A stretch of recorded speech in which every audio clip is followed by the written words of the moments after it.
Hello, everyone, and welcome to episode number 10 of Tomahawk Talk Podcast. My name is David Waters. And I'm Luke Hardin. And this is our first episode ever with a special guest. And today we have a very, very special guest, the one and only Jordan Rager. Hey, what's up, guys? Thanks for having me. Yeah, of course. Thank you so much for coming on. We really appreciate that. You are a country musician, singer-songwriter? Yes, sir. Yeah, I try to be anyway. Well, you do a great job. I've been listening to you for a couple of years now, and you have some darn good stuff out there. So, thank you, man. Yeah. I appreciate that. Yeah, it's been fun. I've been following your page for a while on Instagram. It's a great way to keep up with the Braves, aside from the official page or whatever. You know, it's just nice to have like a different, I guess, like perspective. Like it's nice to have like follow something that's like from a fan's perspective of the team, you know? Yeah, of course. And that's kind of what I was doing when I first started it. I started in 2014 and there were like maybe two other pages that were doing the same thing. And it just took off from there. I have a blast doing it. It's so much fun. So, yeah, man. Anyways, we have a couple questions that we want to ask you. We're going to start off with music, if that's okay with you. Yeah, man, let's do it. So recently you released your first EP, correct? Yeah, the most recent EP was put out. We put it out back in October. It's called Habits and Hearts. Can you tell us a little about the songs on there, what they mean, what everything behind the songs and all that? Yeah, man. So all four songs on that EP I wrote in between January and December in 2018. So all four songs were written in 2018, all in the same 12 months. And I didn't really write them with the idea of like an EP or a project in mind. I just wrote those four songs and I just had them recorded and didn't really know what else to do with them. And when, the pandemic hits last year, we had to really scramble to put like all of our plans back together. It ruined everything that we had planned out for 2020. So the first song we released from it was called Somebody's Summer. And that one came out on time. We didn't have to switch around any plans for that, which was great. But after that, we were kind of like, now what do we do? Because we still can't play shows. We still can't really go anywhere and promote this music the way that we would traditionally do so. So what are we going to do? And so we had these other three songs sitting on the shelf that we, like I said, didn't really know what to do with. And so I kind of raised my hand and was just like, why wouldn't we just put them out? Like, to hell with it. Let's just put them out there and see if they land. And if they do, great. If they don't, then we move on to the next thing. And so we kind of packaged it all together last minute and put that EP out. Like I said, I think it was in October when it came out last year. And it's been a lot of fun because they are four songs that are really important to me and really important to telling my story and, kind of how I got to this point. There's a little bit of heartbreak. There's a little bit of homesickness. There's a little bit of nostalgia. There's a lot of nostalgia on that EP. I think it's definitely a little more emotional and a little deeper, but that's the kind of music I like. And I am really thankful that I got the chance to put them out because honestly, there's a lot of labels in Nashville that wouldn't have let me put out four like rather emotional songs like that all on one project. So it's pretty cool, man. I'm stoked about it and really, really thankful for the response I got. Yeah, I've been really enjoying that one recently, to be honest. And I know I got Luke on that one as well. Yeah, I've got two of the four songs. I got Somebody's Summer and Want Me to Want You so far. So getting into it, it's been about a week and a half, 2 weeks since I've really started getting into it. I love country music, but I didn't know much about you. David's mentioned you before, but now I'm finally starting to get more into it. So it's great stuff. So yeah, man, thank you. That's how I discovered music when I was coming up too. Is like I would just tell my friends about it, or my friends would tell me about it. So it's that's what music's for. It's meant for sharing. So Dave, I appreciate it, and Luke, I appreciate the support on the couple of songs that you've heard so far. Yeah. And also, you mentioned the more heartfelt songs on this EP. And when I was actually reaching out to you and asking you if you wanted to come on the podcast or if you could, I realized the last thing we actually talked about was Keith Whitley. I remember he was on your story one time, and I responded because he's so underappreciated in country music history, and I don't even know if Luke is even familiar with that name, but but we gotta fix that. Yeah, Keith Whitley, man, that's a throwback for me. My dad loves Keith Whitley. Yeah, for me, Keith is one of the top 5 best country singers of all time. Yeah. Just from a standpoint of like, what country voices do I want to listen to nonstop and I never get tired of? Keith Whitley is 100% at the top of that list. Yeah. My favorite one of his is I'm No Stranger to the Rain. I just love the acoustic guitar. And I actually bought my acoustic guitar, my first one, over the summer, and I've kind of been learning it. I'm terrible at it, but I know that you are a self-taught acoustic guitar player, and I guess electric guitar as well. Yeah, I mostly stick to acoustic. That's just where I'm comfortable. If I do pull out the electric, it's usually like on stage, but if I'm at home just like kind of noodling around or messing with some new song that I'm writing, it's always on an acoustic guitar. And I mean, to each his own. Everybody learns in different ways and at different stages at different speeds. I personally think the best way to learn how to play guitar is just to pick it up and do it, because there's chords and there's structure and there's musical theory and you should understand all that stuff. But my favorite things that I've ever written, whether it be on a guitar or like guitar parts that have made it into my songs, have quite honestly just been BS that I make up on the spot. And that's kind of how I learned how to play guitar. I just started putting my fingers in random places, and whatever sounded good is what I would play.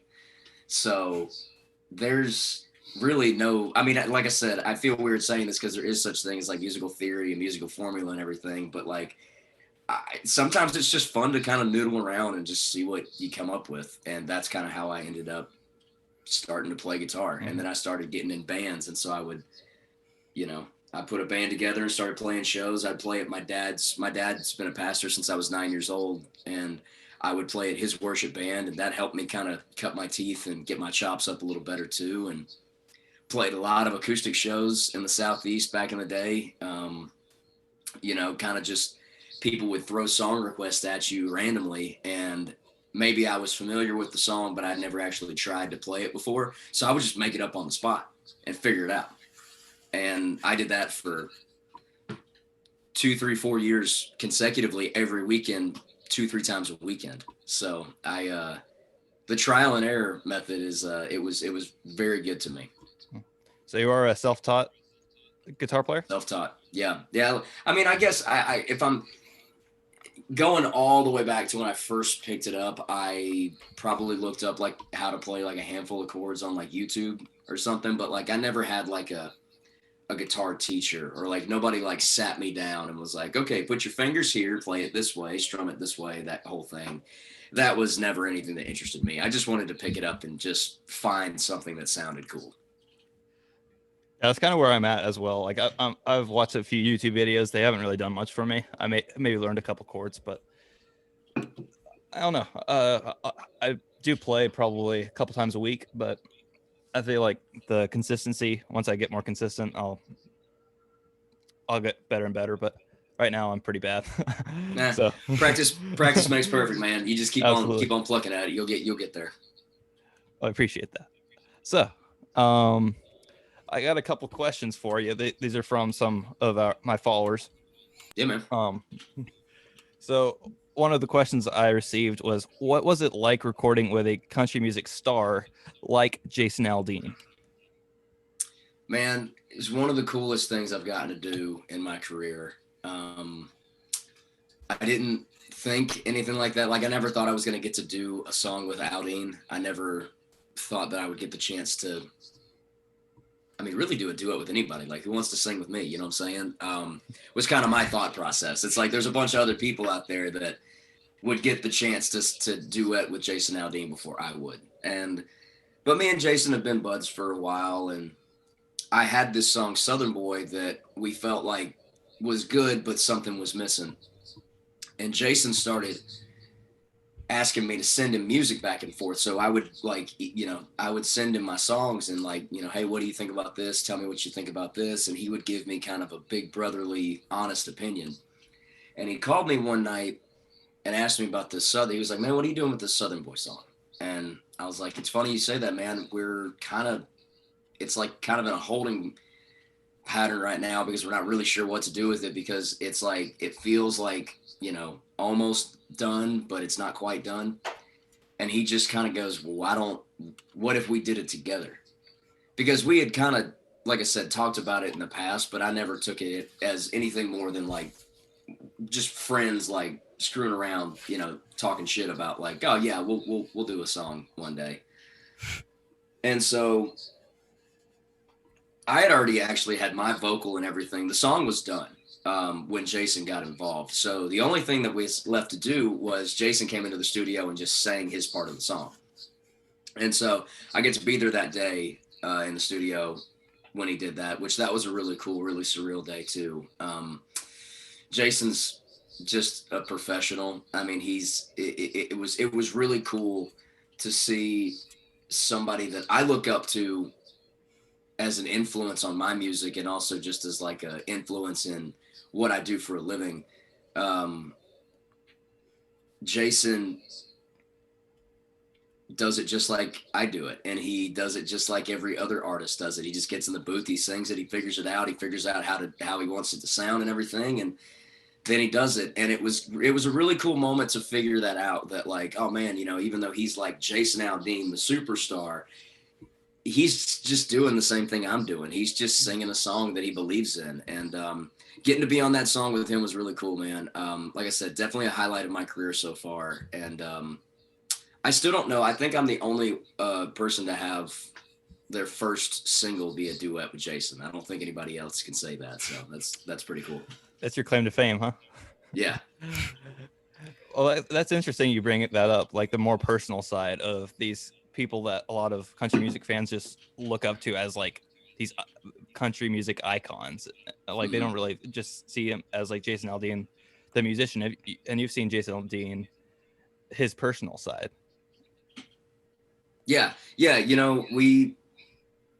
We've kind of been family friends for a long time. Our families knew each other before me and Jason knew each other, and that just kind of grew into a natural being around each other at like, whether it was like a July 4th, like, cookout or whatever family thing was going on. And I never really bugged him about music back in the day. I knew he probably got bombarded with like questions and songs and stuff all the time, and so I never wanted to be that guy. I was just like the kind of the guy that we would talk about sports or fishing or, whatever. And I mean, one of the first conversations I think we ever had about music was when he called me and said, what are you doing with this song? It was, kind of like I was just waiting for him to give me the green light. I was already on board to do a song with him. I just never thought I was going to get the opportunity to do so. And I wasn't going to be the one to bring it up, like I'm not going to be the one that's like, hey, Jason, if you got time for me, then like, I'd love to do a song with you, man. And he'd probably be like, yeah, you and everybody else. So the fact that he came to me and was, really excited about it, and it was something he really wanted to be a part of, that was a really cool thing for me. Yeah, that's how I was like really hesitant to like ask people to come on this podcast. Like, but I saw that you were on the Chop Won't Stop podcast. Mm-hmm. So I decided you might be a cool guy to come on, and you've been a supporter for my page for a long time, which I really appreciate that. And I reached out to a couple players actually as well, and I got left on red quite a bit. So I didn't want to be that. I don't want to be what you said, that guy. Hey man, I'll say this as after. I just said I don't want to be that guy, but honestly, be that guy. Like the worst they can say is no. That's the thing. That's the difference between like where I was at that time as a very green 21-year-old kid that like didn't really have like the confidence in myself to like ask those questions or like try to like get myself those opportunities, because I thought the answer was going to be no before I even asked the question. So I would just talk myself out of asking the question. I turned 27 yesterday. I can tell you now, sitting here as an adult that still has no idea what the hell he's doing in life, ask the question, get left on red. So what? The worst they can say is no or not answer you. Like I've gotten great writing appointments and I've played really, really memorable shows. Like some of my favorite shows ever just came from me asking a question, just going, hey guys, can I go do that? Can I come play a show here? Can I come write with this guy? Can I come do that? And you never know, man. They might say yes. It's funny. You bring up the Chop Won't Stop. Jim and Nick are both friends of mine, and they kind of did the same thing. They just started like DMing random players in the Braves farm system, and whoever said yes, they put it on the podcast. And so it's like I said, man, shoot your shot. Give it a try. Like I kind of started at the wrong time, right when spring training starting up, but I mean, it is what it is. Yeah, they might be a little busy right now, but I don't think that's not you. That's they just got a job to do. Yeah, that's fair. Yeah. But also, we were going to bring up that your birthday was yesterday, and I actually asked you to come on the podcast yesterday or today, and you chose today. And then I found out later on that, Sunday is your birthday, so we were going to wish you a happy birthday. We didn't forget. Yeah, happy birthday. Yeah, thanks, guys. Appreciate it. Happy 27th. Appreciate that. Feels a lot older, man. Does it? It does, yeah. I can't explain it, but 27 feels significantly older than 26. Kind of like, I guess the way I would describe it is like, I know numerically 26 is technically part of the back half of your 20s.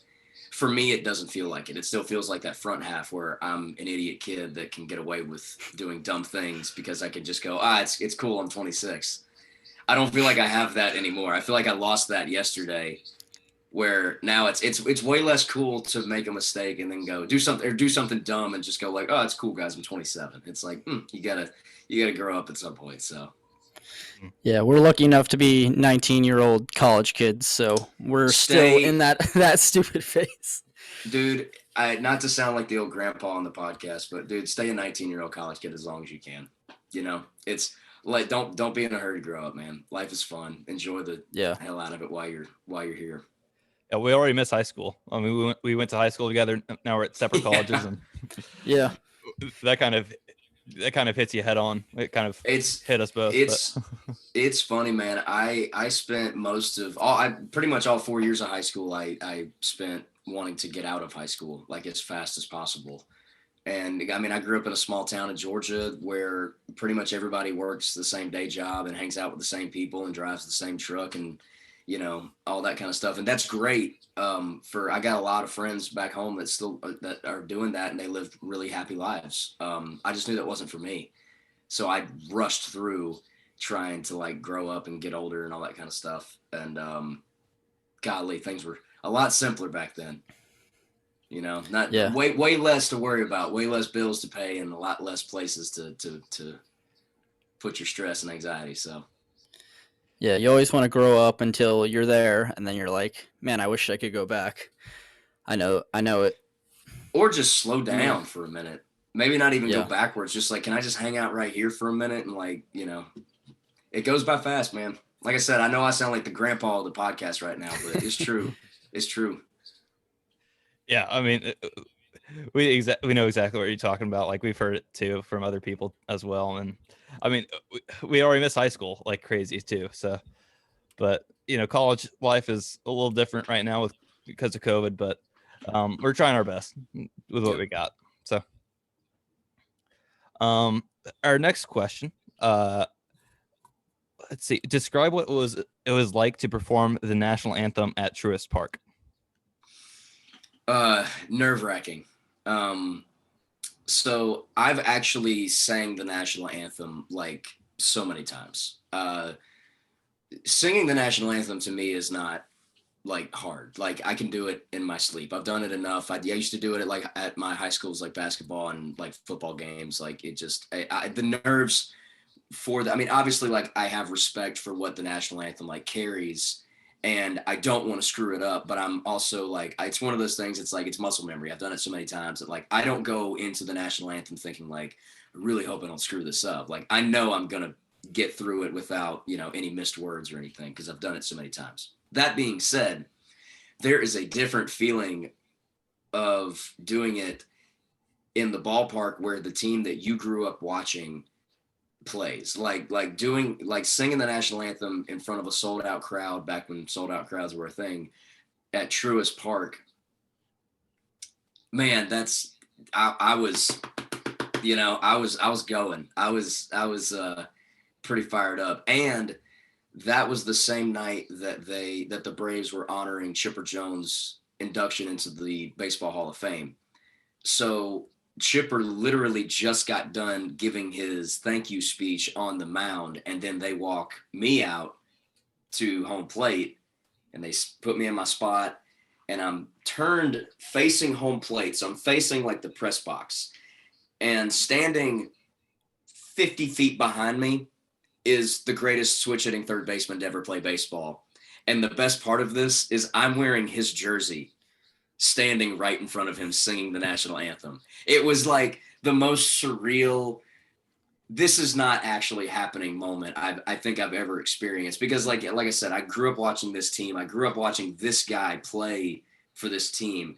I didn't grow up watching ball games in Truist Park, but I grew up watching them, in the ballpark, like thinking like, man, it'd be cool to like sing the anthem there one day. And then, to get the chance to do it and to get to do it on such a special night. Really, really cool, man. Yeah. I was actually going to bring that up because I know from just talking with you a few times that Chipper Jones is your favorite Brave of all time, right? Oh yeah, absolutely. And you actually got a picture with him, and you've posted it on your Instagram story countless times. And oh yeah, I will. The date on that picture is August 10th of 2018. So every August 10th, it's like Chipper Jones Day. I'm gonna post it every day, every time August 10th rolls around. Those people that you think like, man, I'll never meet them. Like those people don't even really exist. They're not actually out there for regular people like me to meet. Chipper Jones was 1000% at the very top of the list of people that I never thought I'd get the chance to meet. He was just this person that existed in this other realm, that I was just, I couldn't get there. So I didn't know it was going to happen until they opened the door to the clubhouse, and he was standing right there, and he turns so I walk through the door, and he turns and he sticks his hand out and he goes, "What's up, Jordan? Great job." So now not only have I just met my childhood hero, he knows my name and knows, like, he asked me questions about music. He was asking me how, like, career, like all these kind of questions about like what I did. So like now, like my favorite baseball player is standing right in front of me on the night that he gets inducted into the Hall of Fame, and he's asking me questions about what I do for a living. Really, really surreal moment. And I thank God that I had just enough common sense, because honestly, like right now, like I blacked out. Like as soon as he said like, "Hey Jordan, nice to meet you," like I blacked out. I don't remember anything. It's come back to me in bits and pieces over the years, but I'm thankful that I actually had enough common sense to ask him for a picture, because I never, again, like same thing with Jason. I don't want to be that guy, so I never used to do that. But like I said, I'm glad I did, because now I've got the memory to share every year in August. Yeah, I actually got the chance to meet Chipper Jones back in 2012 before his final season, and I was like I think I was 10 years old at the time, 10 or 11, depending on what time of the year it was. But I went with one of my good buddies from 4th grade, and we actually were checked out of school, and we went over. The Braves at that point, instead of Shop Fest, they did a caravan where they brought like 3 players, 2 coaches, and they went to various spots around the state of Georgia. And this time they were in Cumming at Academy Sports, and Chipper Jones was a part of this. So I met Freddie Gonzalez, Frank Corinne, our GM at the time, Dan Ugla, Brian McCann, and very end was Chipper Jones. And as a 10-year-old kid, I kind of blacked out too, because I just knew how special of a moment it was. And I said, like, "I'm so glad you're not retiring yet." And I meant as a compliment. But looking back at it this many years later, I'm just like, that's all I could say. That's all I came up with. I regret it. But I regret that, but I kind of had a similar moment with Chipper Jones, just like that. I was just like, should have said something, or like, remembering that and just like remembering just how nervous I was to meet such a legend. Yeah, he's a superhero. It would be like meeting Superman. Like, what do you say to Superman the first time you meet him? It's this person that you've hung your hopes and dreams on your entire career, like, or in your entire life. Literally, I'm so glad nobody told me that I was going to meet him before I met him, because I mean, I would have psyched myself out. I would have literally thought about that like every waking moment. Like, okay, I'm going to meet Chipper in like 5.5 days. What am I going to say to him? Okay, I'm going to meet Chipper in 4 days. What am I going to say to him? And it would just go like that, forever. Like, so I'm really glad that it had to be like a genuine, spontaneous conversation instead of me just overthinking what I would say to him. Because if I did that, then I probably wouldn't have been able to talk at all. Yeah. I mean, I had like a 10-second window to speak to him. I was actually the very last person in line who was able to actually meet him. And this line around Academy Sports, it literally wrapped around the building and reached the movie theater that was like a couple blocks down the road. And I was, when I started in the line, like I was right by the movie theater. I was like by the back corner of this AMC movie theater. And like, I was just got so lucky that I was able to meet him. And an employee from the Braves actually like completely assured me that I would, like, me and my friend and his family were going to be able to meet Chipper and all that. And I mean, to this day, I remember her name. And I actually saw her at Chop Fest a couple of years ago. And I said, you were the person who like made sure I was going to be able to meet Chipper Jones, and we kind of reshared that moment, and it was just so cool. So that's awesome, man. Chipper Jones. I mean, Luke, you haven't met Chipper, have you? I was gonna say, Luke, have you met him yet? I have not. My dad has. My dad actually. He has been told numerous times he looks exactly like Chipper Jones. So, my dad has met him. I know he's met a lot of guys at like golf tournaments and stuff. He's met like John Smoltz and Brian McCann and all those guys at golf tournaments that he's gone to. The two people I've met are Brian Jordan and Javi Lopez. I met Javi Lopez at one of those wood bat baseball tournaments by my house that we always went to for years. I mean, 3-4 years in a row that we went there. And I got an autographed ball from him. So, I mean, those moments are so cool. It's so awesome to, see people that, this guy he did this, he won the World Series, stuff like that. So it's really cool. Yeah, man. I got a random one I'll throw at you guys, because I always, whenever I think about the most random piece of like sports memorabilia that I've gotten over the years, this is my most random one. Do you guys remember a guy named Ray King? Rings a bell. But okay, so relief pitcher that bounced. One of those like journeyman relief pitchers that like bounced around the league forever. But he pitched for the Braves. I think it was in like 2004, 2005, something like that. I'll never forget this for as long as I live. I'm sitting in the left field bleachers at Turner Field for batting practice, and Ray King is just signing stuff and throwing it back to the crowd or whatever. Whatever they throw him, he'll sign it and throw it back. And I think they were playing like Milwaukee or something at the time. And so like Ray King is like actively shit talking this Milwaukee fan right next to me. And he's just having the guy out. Like he's just ruining him, my dad was standing next to me. My dad's a hardcore Cubs fan. He grew up in Chicago. So dad is barking at Ray, or he's barking at the guy. So it's me, or it's my dad, it's me, and then there's this Brewers fan. So my dad is playfully barking at the Brewers fan, who's playfully barking back at my dad, and Ray King's barking back at both of them, saying, y'all are both confused. You're rooting for the wrong team, the whole thing. And so long story short, I asked Ray for a signed ball, and I still have it in my room somewhere. The reason I say that is because I got asked on Twitter the other day, what's the most random piece of sports memorabilia that you own? So I told that story, the short version, on Twitter, and Ray King responded and said, I don't remember this, but this is awesome, or something like that. Anyway, a random one that, I got to experience when I was like 10 years old. That's not a bad one. I actually got an autograph from Jose Bautista in his short stint in Atlanta a couple years ago. Nice.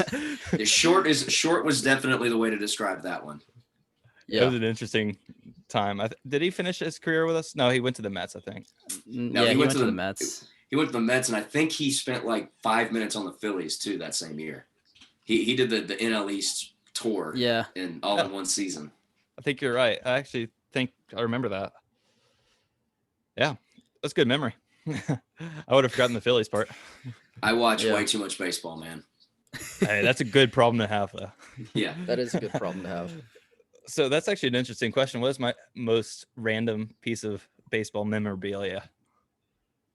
It might be his autograph, but I don't know if that's really random. But Logan Schaefer, maybe, if you remember him from his Brewers and Twins days. I do. I got his autograph at a Gwinnett game one time.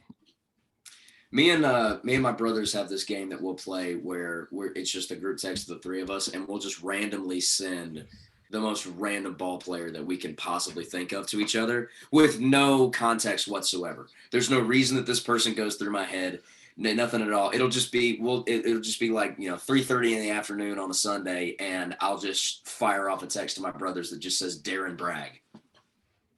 And then they'll fire one off to me that says like, Pete Orr or, whatever random ball player we think of. And this will go on for hours. We'll do like name catchers. And so we'll name like random catchers. And so I'm like Johnny Estrada, just like who the first random guy I can think of, Yeah, we've actually done something very similar to that, believe it or not. But we don't send the names. We just like, do you remember him? And we just like keep spitting out names and everything. I think we haven't done it in a while, but we need to get back on that. It's been a minute. Fun. We've done that before though. It's fun. Yeah, I've done that in a few Braves group chats I'm in. The other day I actually found a picture of Joe Mather. I think that's how you say it. Our old backup first baseman in 2011. Yep. Oh yeah, I do remember that. And no one in the chat knew. I was just like, well, now I look like a grandpa Braves pages. There is this weird sense of pride for me when I name a ball player that nobody else remembers, but I definitely remember watching him play. Mm-hmm. Let's see if I can throw a curveball at you. An old Braves player. You said Pete Orr. That's a blast from the past as well. That's what I'm saying, man. That's like, why do I remember Pete Orr? I remember that too because I had a MLB 2K video game I used to play, and he was on the team. Yep.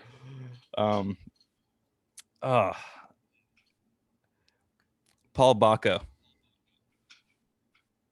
Oh, great backup catcher. Oh, fantastic backup catcher. I would have never forgotten that.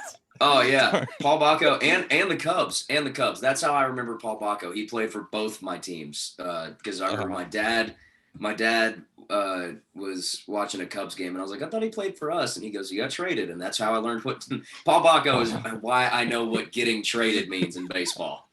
Really? Yeah. Wow. Well, that's a blast from the past for you. Mm-hmm. Yeah.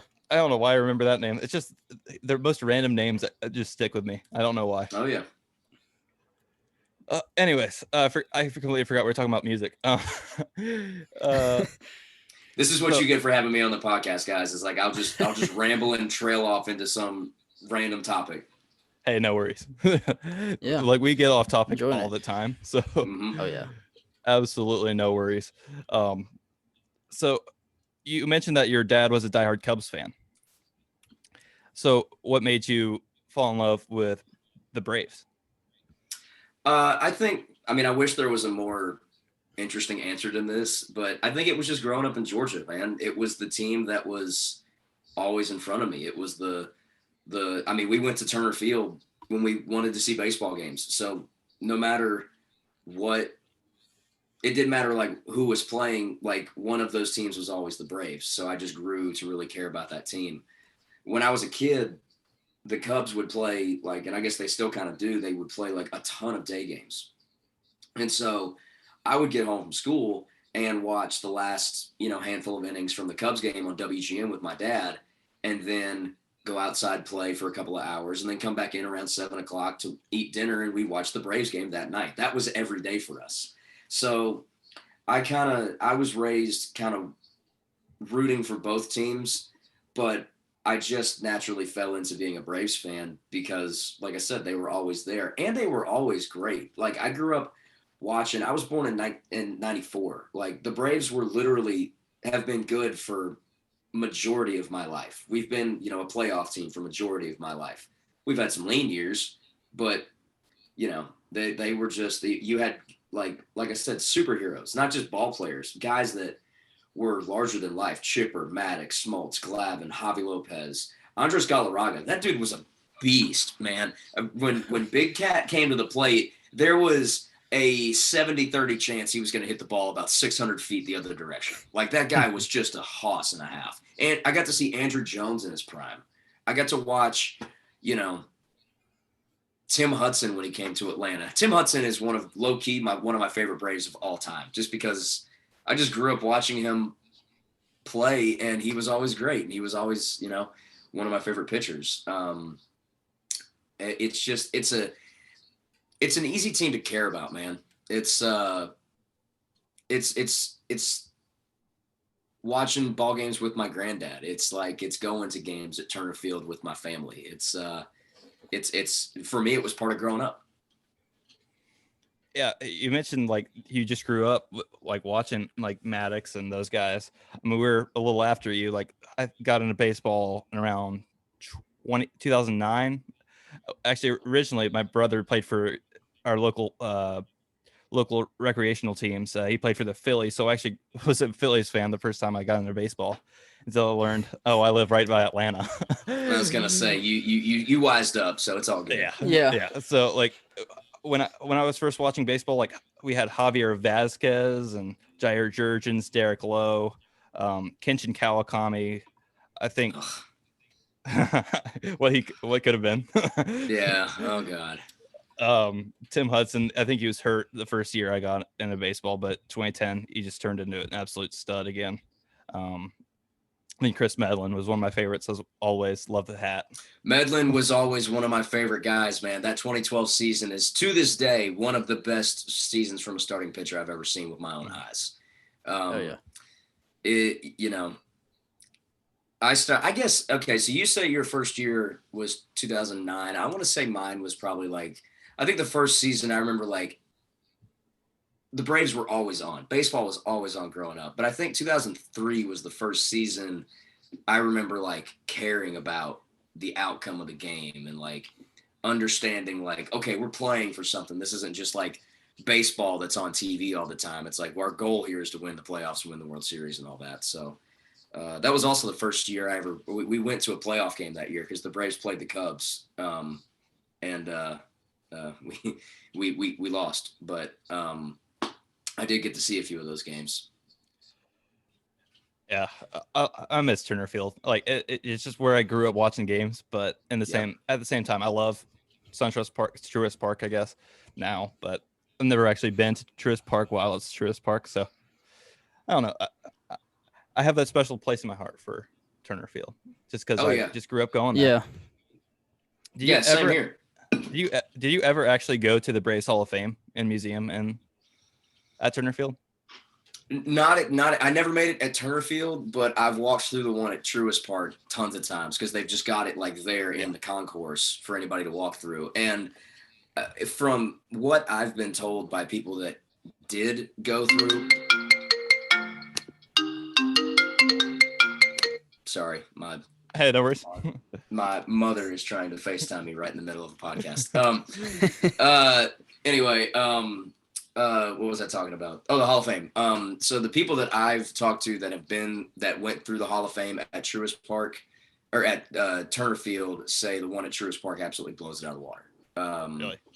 Yeah, that's what I've heard. I can't attest for that because, like I said, I never actually got to see it. But the one they've got at Truist Park is really, really cool. I think they did a really good job of covering the the big stuff and keeping it really detailed for the the kind of baseball fans that are going to walk through a Hall of Fame. They're hardcore, They know the stats. Yeah, I think it was this game because you mentioned that Chris Bedlin was one of your favorites in the 2012 season he had. I was actually there for his first start back from the disabled list at that point in time. It was called the disabled list. And it was against the Marlins. He gave up a homer in the first inning.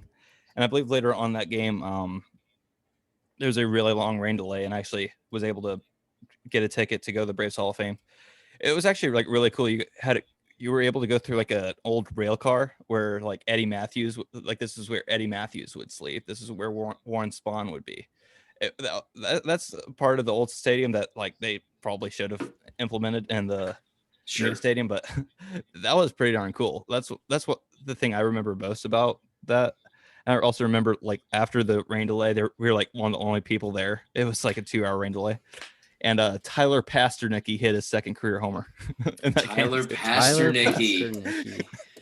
That's a great random. Right there. That's a great random Brave to bring up. Yes, man, I love Tyler Pasternicki. One of the top 5 best baseball names I've ever heard. Pasternicki. Yeah, that's when the first time I heard that I went, "That's not his real name. There's no way." Little did we know. Little did you know, I guess. Old Nicky Reverend Tyler. So have you watched Intentional Talk on MLB Network? All the time. So we got a few rapid fire questions for you. Let's do it. I only have 3, unless Luke can think of any. Who is the biggest influence on your music style? Definitely Alan Jackson. Good choice. All-time favorite, man. So one of these rapid fire, I guess there's actually 4, but one was favorite Brave of all time. We've already discussed that. Who's your favorite Brave right now?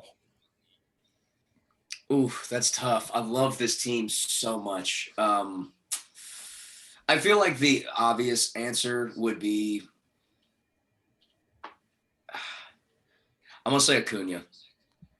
And I'm going to say this too. Ronald Acuna is good for baseball. Not enough people talk about this. I'm sick and tired of the boomer movement of like, you're not allowed to have fun when you play baseball. Don't flip your bat. Don't watch the homers. Don't get fired up when something good happens. To hell with all that, man. Ball players like Acuna and Tatis Jr., Cody Bellinger. I'm trying to think of some. Javi Baez. Juan Soto, all of these guys that are flashy and they're entertaining, they're good for baseball. Like, baseball should embrace that. I love the fact that Tatis Jr. is the cover of the show 21, flipping the bat away. Like, that's awesome. Oh, yeah. That's what it should be. It shouldn't be somebody that's like, look, when I need to preface what I'm going to say, because I was one of the people that thought the Braves should have signed Bumgarner when he was on the free agent market.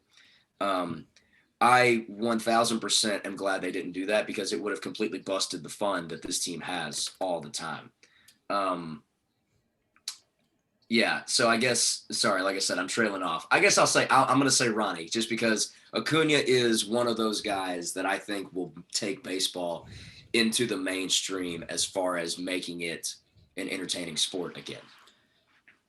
Yeah, it's funny you say that because I know, Brian McCann, I know he's one of the guys that he's like the fun police or whatever they call it nowadays. Like, he's one of the guys, like, I remember vividly the Carlos Gomez incident where he got up and goes. Still to this day, he still has not touched the plate. I was going to say that. I was going to say it. Still has not touched that plate since that day, but Brian McCann was one of the guys that, that he's always gets the bad rap of being like the fun police. And I think it's funny you say that because, I mean, we love guys like Ronald and Tatis, the guys that make the game fun. I think it's, that's the way the game is moving now. And it's awesome. So I'll say this too. I remember watching that game live when Gomez and McCann went face to face.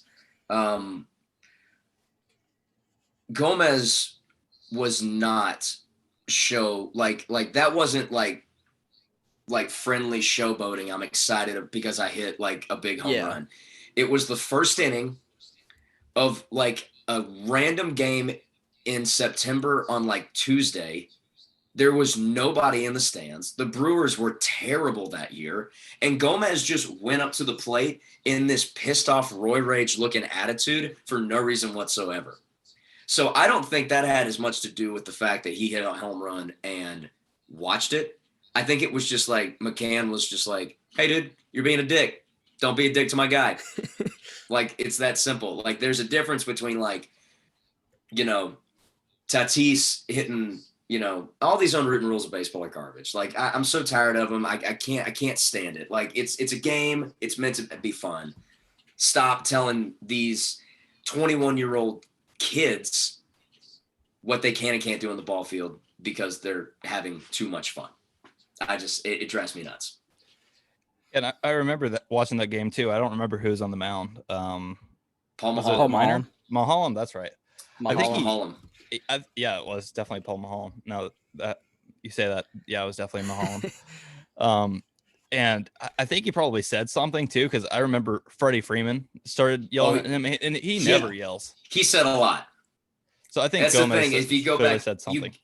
Also, if you go back, go back and watch that game on like YouTube. I'm sure it's on there, or at least the at bat. If you watch the whole at bat, like Mulholland only throws like 4 pitches in the at bat because Gomez goes up there just daddy hacking. Like, he spun himself out of his helmet on the swing before the home run. He swings as hard as he possibly can. His helmet goes flying off, and then Gomez just like death stares Mulholland, because he just like swung and missed at Mulholland's best pitch. And then Mulholland throws a bad pitch and Gomez hits it 400 feet in this, left center field. It was the strangest sequence of at bat I've ever seen. Like I said, I remember watching that game live and I'm just like, what the hell is wrong with this guy? Also, like Luke said, Carlos Gomez to this day, as of February 22nd, 2021, still has not touched home plate. And he never will get a chance in that stadium. So, and he never will. Mm-mm. Yeah, I mean, Freddie, you don't see a guy like Freddie. I remember 2 times vividly, that time and then when Ronald got hit. Those were the 2 times I've seen Freddie get Freddie get absolutely heated. Him, that time when Ronald got hit, him and Brian Snitker, that was the craziest thing I've ever seen. Brian literally charged at Jose Urena. That was the crazy part about all that. I mean, I've never seen Freddie or Brian get that mad before. So the Marlins are soft, man. Yeah, thank God Urena's gone. Urena's no longer a Marlin. Thank God. I don't know, man. Tiger now or something.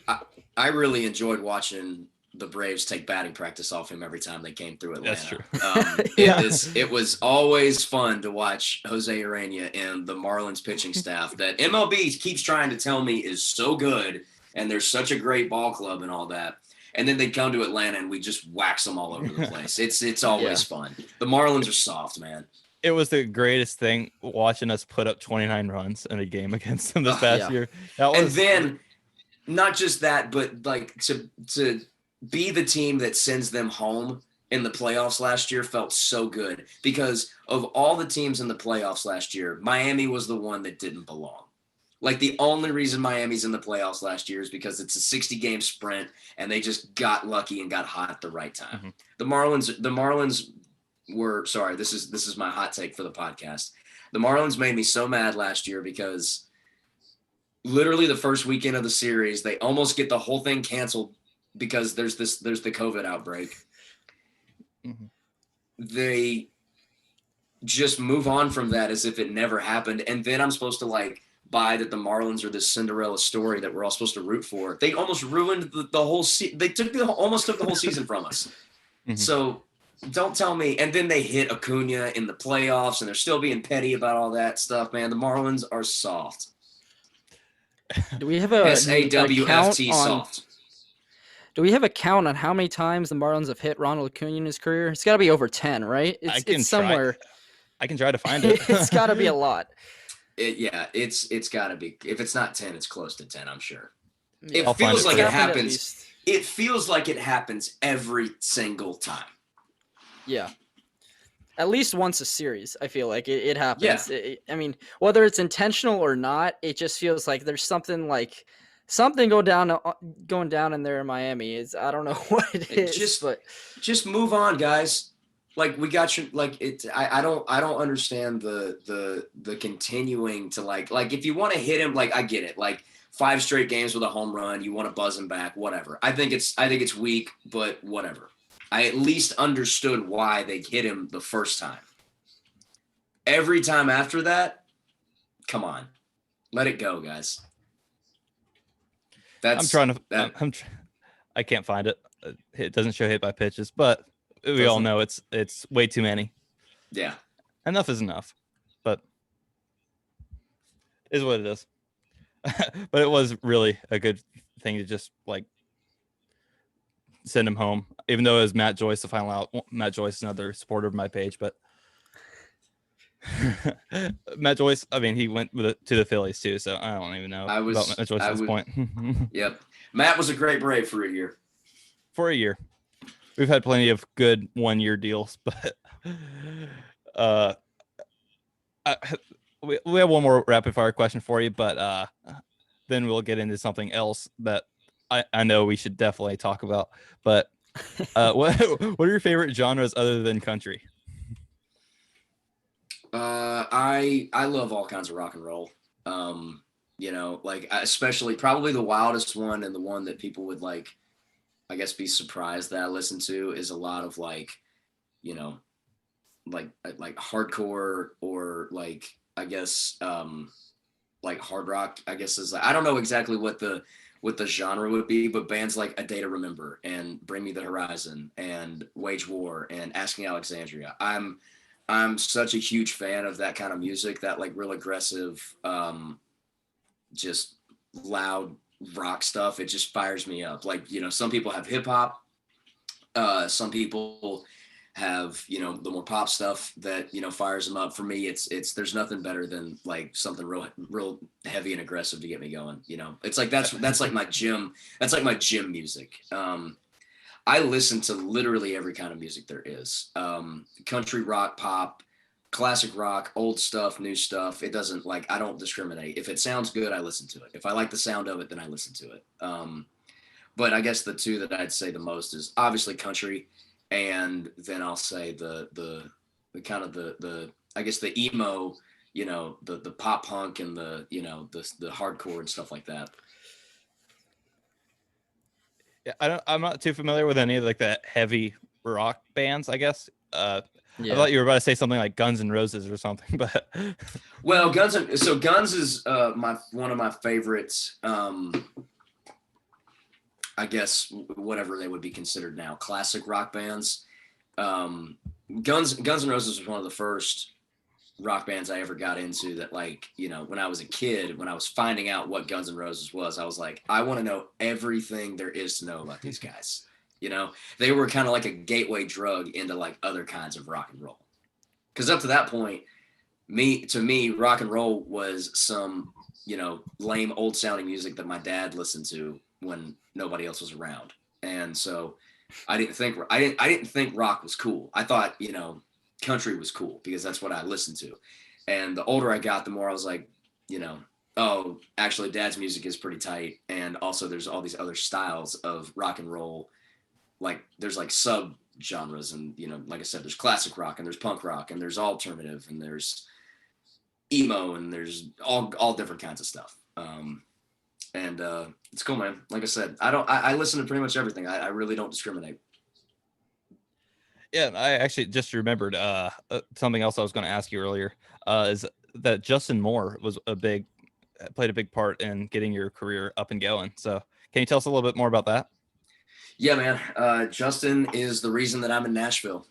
He's the reason that I moved to Nashville when I did. I was a 19-year-old nobody that was just playing acoustic shows on the weekend. I started posting some videos on YouTube of me doing, like, you know, random cover songs, and Justin just happened to see one. And I got a phone call one day from his producer, Jeremy Stover, and Jeremy basically asked me what my availability was for the last couple of months of 2013.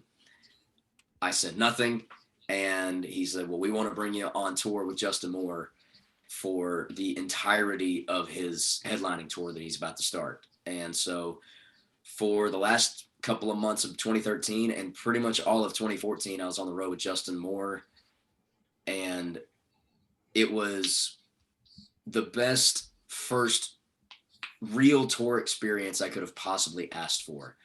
I got spoiled rotten because Justin was the best dude to learn from, both on and off stage, how to interact with people on stage and how to be an entertainer, but also how to treat people and take care of people off stage. Justin taught me all of that from day one.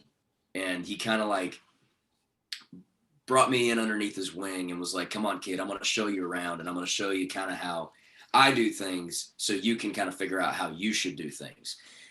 And that goes for Justin, for his tour managers, for his management team, for his band. Everybody was awesome on that tour. And it, like I said, it was the thing that eventually led me to moving to Nashville and chasing this music dream that I've had since I was a kid. So eternally grateful for Justin for that opportunity. What's the coolest venue you played at? Coolest venue. The first one that comes to mind is definitely the Grand Ole Opry or the Ryman Auditorium here in Nashville.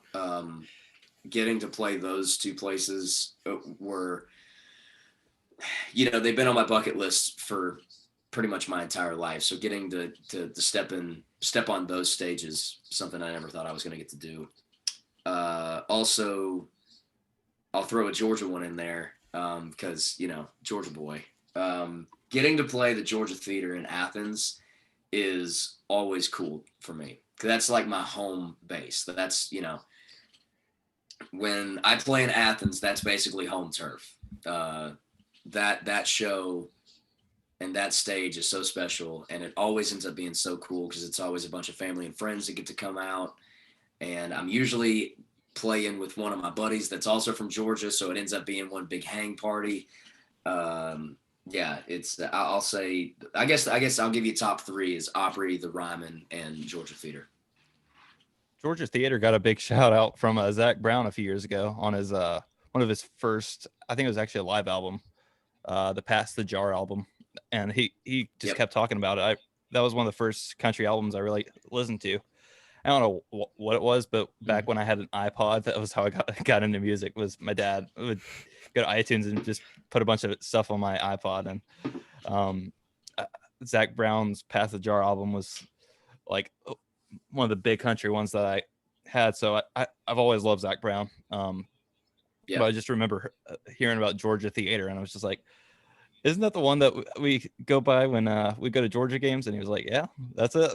Mm-hmm. So it was kind of cool, just, being so close to home, I guess. I know Zach Brown, I think he's from Athens. So that kind of leads to another question that I didn't write down, but it's one that kind of came up. Who would be like your dream guy to like do a duet with?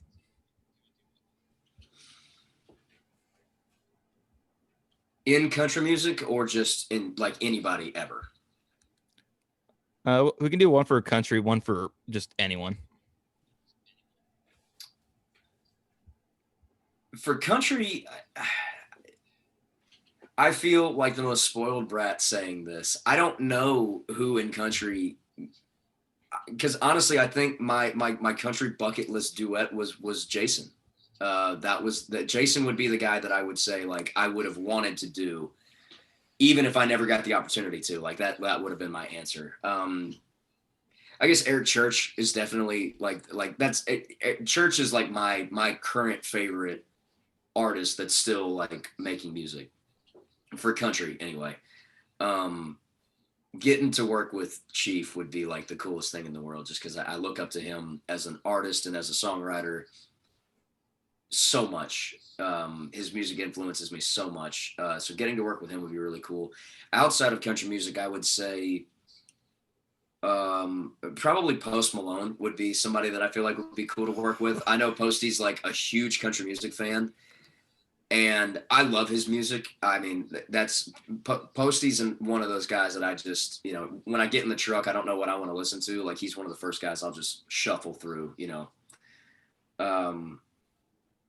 I just feel like we could come up with something really cool together with that.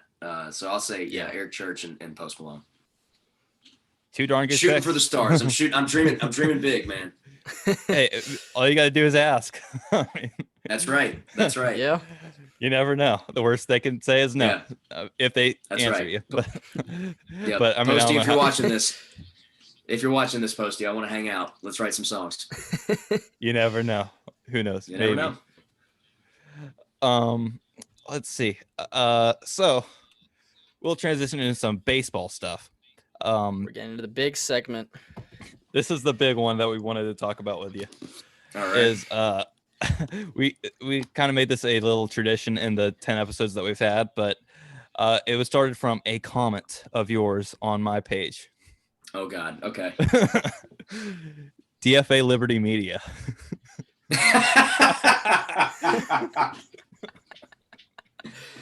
Oh, some of my finest work. We try and bring that up every episode, and we gave you a big shout out on one of our first episodes. And I appreciate that. It's gonna get me in so much trouble one of these days. Like, I'm actually in really good standings with a lot of people in the Braves front office. Like I said, I've gotten to do the anthem there a couple of times. I've played some shows pregame and postgame at Truist Park, and even did a couple back in the day at Turner Field. I hope they know that I'm only half kidding. Like, I love this team, and that's why I feel that way. Like, I want somebody in charge that gives as much of a damn about the Braves winning the World Series as I do. That's my only thing. I'm not saying there's anything wrong with Liberty Media, but some of the decisions that they've made have just made me scratch my head and wonder why. Yeah, and we're kind of in the age of baseball where we're getting a lot of like owners that are like diehard fans and willing to spend money. We saw it with Steve Cohen, we saw it with the Dodgers, we saw it with the Padres, and Padres, a bunch of people got together and bought the team, and they're well, I mean, look at what Ted Turner was able to do with Atlanta through the 90s and early 2000s. That team was what it was because there was a guy behind it that, I mean, granted, Ted might have had kind of a more selfish attitude than he genuinely cared about the team. I think he probably did, but he also was like, I would like to make some money. So he knew that to make money in baseball, you have to spend a lot of money in baseball. I've not gone through the trouble of figuring this out, but I would be interested to see like what teams have won the last, even just 10 years from 2020 to 2010. Who won the World Series and what was the ownership? I'd be interested to see, was it a corporation or was it an individual who, like you said, really loves the team and knows that they're committed to winning. And yeah, we're seeing it with the Padres now. I mean, they just went out and signed Tatis to a massive extension, and Machado's getting paid who knows how much. So that's about a $650 million left side of the infield. What if the Braves could go out and spend that, or like not that kind of money, but like half that type of money on a couple guys, and who knows? We might have already won a couple World Series championships, and I know we've had the good enough teams to do it, maybe just with one or two missing pieces. But I mean, I genuinely thought the 2020 team, before COVID, before the pandemic, before the shortened season, I was saying this team feels like they're on the cusp of something really great. I was one of the people that really wanted Donaldson back in Atlanta. Alex Anthopoulos looked into his magic crystal ball that he has and saw that the future was better without him. And I will admit that I was wrong, because I thought it was a huge mistake to let JD walk after the season he had in Atlanta for Ozuna, who had a down year in St. Louis, and then Ozuna has a better year than what Donaldson had in 2019. And I spent most of the offseason literally tweeting the Braves every day saying, please sign my left fielder. I don't know if you're ever going to see mega $1 million deals, like these super deals that Tatis just signed, or like Machado or Harper or Trout, or I don't know if you're ever going to see those in Atlanta, but I just hope that they know that, you know, and they do. I mean, they know better than me. I don't know better than the Braves. I wouldn't even begin to try to claim that. But, you know, you guys know it for watching baseball for a long time. I know it from watching baseball for a long time. Your window closes real quick. You only have like so many opportunities with the current configuration of team. They don't last long. You know, it feels weird to say this, but like we're entering Ronald Acuna's third full season. It feels like he just came up, but he's like getting, you know, he's been here a minute. Ozzy, same thing. Dansby, same thing. You never know, you know, knock on wood, you never know when something bad's going to happen, whether it be an injury or a bad trade or whatever's going to go on. So when you get as close as you did last year and as close as you did in 2019, man, push the gas down. Sign the guys you need to sign to get over the hump. And I think they did a really good. I would say that the Braves get like a B or a B plus for this offseason, because there was probably just as many things this offseason that I agreed with that I didn't agree with. For example, I will never understand letting Adam Duvall and Charlie Culberson walk. That doesn't make any sense to me. At the same time, we got Ozuna on a steal. We got Max Fried extended on a steal. We may end up getting Mike Soroka back a lot sooner than we thought we were going to. So like it wasn't, and we signed Charlie Morton and Drew Smiley. So we shored up the rotation. We also have, in my opinion, a much weaker bullpen than we did last year. It's, who knows, man, it's going to be a really good season. There's also a lot of moves that got made in the NL East division, like, you know, that we all know about, with Lindor to the Mets, and, you know, the Nationals got a lot better this offseason. So it's going to be an interesting year, but Liberty, if you're watching, just sign the guys you got to sign, and I will lay off. Yeah, Liberty Media. we definitely try to bring it up every episode, and we ask our listeners and viewers to please reach out to us if we forget to bring up DFA Liberty Media every episode, because that is becoming a tradition.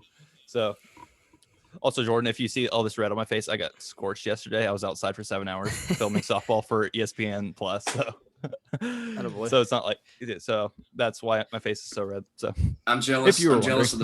I'm jealous that you had enough like warmth to go outside to get sunburned. It's literally, we've been underneath, you know, a couple of feet of snow the last like week in Tennessee. Well, that's rare in Georgia, so it's completely different worlds up there. And you said Nashville? Yeah, we're in Nashville, and I've been here. I've been in Nashville 7 years. I've never seen it snow like it did this past week. Jeez, because it snowed and then it kept snowing. Usually it's like it snows, it's there for like a day and a half, maybe 2 days. This was like just when you thought it was going away, it would just snow again. Mm-hmm. Well, this offseason, you brought it up, the Adam Duvall thing, and you also brought up Charlie Culberson. I know you were a huge Charlie Culberson fan. Huge. Charlie's also, I mean, he's not just like a ball player that I love watching. Like, he's also a friend. He showed up to one of the shows that we did in Atlanta a couple of years ago, shortly after he got traded to the team. And so I walked up to him because I knew who he was, and I obviously big fan of the Braves. So I just walked up and I was like, "Hey man, my name's Jordan. Thanks for coming to the show. You know, nice to meet you," basically. And so through talking to him that night, we figured out we actually have a couple of mutual friends that, you know, a friend that I'm really close with married Charlie's sister. So we, you know, have like a 6 ways of separation thing where we know kind of some of the same people. I was pretty sad to see Charlie go. I really was. Some of my favorite memories of the last couple of seasons have been Charlie Culberson related. I'll never forget the double play of him in left field throwing out Alfaro at the plate. One of my favorite plays I've ever witnessed with my own eyes.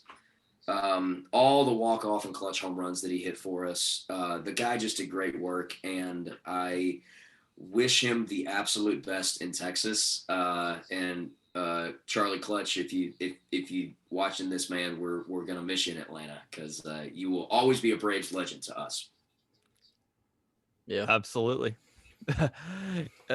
So another guy who went to Texas was Mike Fultonevich, and he also signed with Texas on a minor league deal. So I've seen both sides of the spectrum. Because I personally I always liked Fulte. I thought he was a great pitcher. He just kind of fell off. His drop in velo, it was very unexplainable. I don't really know So what crazy, man. I've been watching baseball my entire life. I've never seen anything like that before. The guy has a monster season in 2018, a Cy Young caliber, an all-star caliber season. 2019, he comes back and he kind of loses it. He's got to figure it back out, but he goes to, Gwinnett for a couple of weeks and he figures it out and he comes back up. And he's the dominant Fultonevich that we knew. He gives up 10 runs in the first freaking inning of that playoff game. And then the next time we see him is the last time we see him, because he lays an egg in Tampa and they DFA him before I think he gets his cleats off that night. And then we never saw him again. I don't know why. I don't know what happened, but I got to know more. Like, that's the most fascinating baseball story I've ever seen. Mm-hmm. I mean, that and like the Rick Ankiel, just the yips, I guess, if you remember that. Oh, yeah. You just couldn't throw a strike anymore. And I mean, that wasn't really Fulte's thing. He could still throw strikes. He just couldn't throw fast anymore. And for it to happen all in one offseason, I think he lost some weight, but it doesn't explain the drop in velo because it was so massive. Yeah. He lost like 10 miles an hour.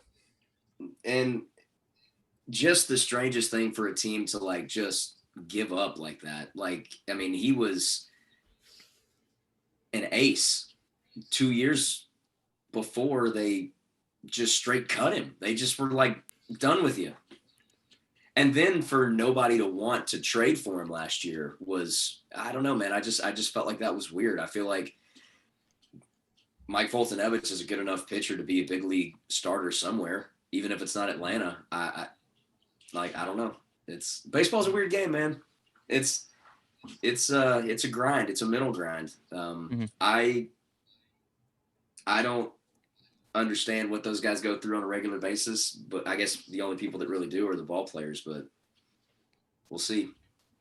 So were you a big Fulte supporter, or were you kind of like, I'm ready to see this guy leave? Because I'm a fan of anybody that's going to pitch well and do their job for my team. When Fulte was great, I wanted him on the mound. When he wasn't, I hoped he figured it out, but I also, kind of like I was talking about with the playoff window, with your window to win, you kind of have to be a little heartless when it comes to like, front office stuff. I feel like with baseball, you can't get too stuck on, nostalgia and emotional